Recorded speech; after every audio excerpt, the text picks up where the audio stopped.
ئێستا لە ناو هێزە ئیسلامەکاندا قسەیەک ینی چەند کۆبوونەوەیکیش کراوە تەنانەت بۆ یەکخستنەوە بۆ یەکگرتن یان دروستکردنی جۆرێک لە ئیتلاف و هاوپەیمانەتی پێ دوایە ئەمە بگاتە شوێنی خۆی؟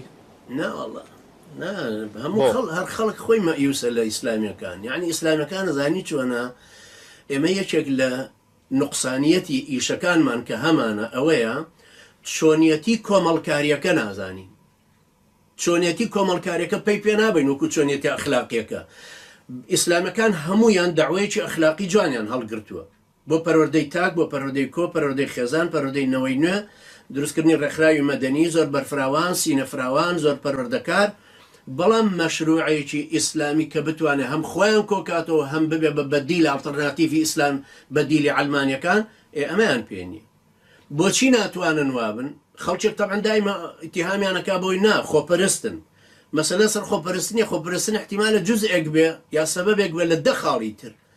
خاڵی سەرەکی ئەوەیە کە نازانن چۆن یەک بگرن، چونکە ئەوان لەسەر ئیسلام خەڵکیان بان کردو، بەناوی ئیسلام خەڵکیان بان کردو، ناشکرێ لەسەر کورسی پەرلەمان یەک بگرن، لەبەرەوە یەک ناگرن لەسەر ئەو. تۆ من خەڵک بانگەکە مەڵم کاکە خەڵکی نە ئیسلامەتەکە وەرگرن، واتە دید و تێڕوانینی فەلسەفیتان، بەرنامەی سیاسیتان، گۆڕانکاری کۆمەلگەکەتان، ئیدارەی دەوڵەت، ئاڕاستەکردنی کۆمەلگە، بنەما ئەخلاقیەکانتان، ڕێساکانی خێزان منتەلەقی هەمووی ئیسلامە.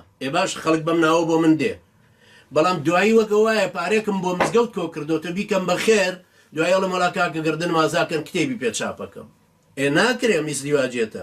ئیسلامیەکان خەڵکیان بە ئیسلام کۆ کردوتەوە، بە سەرفیەکەنەوە بۆ خۆیان لە پەرلەمانە.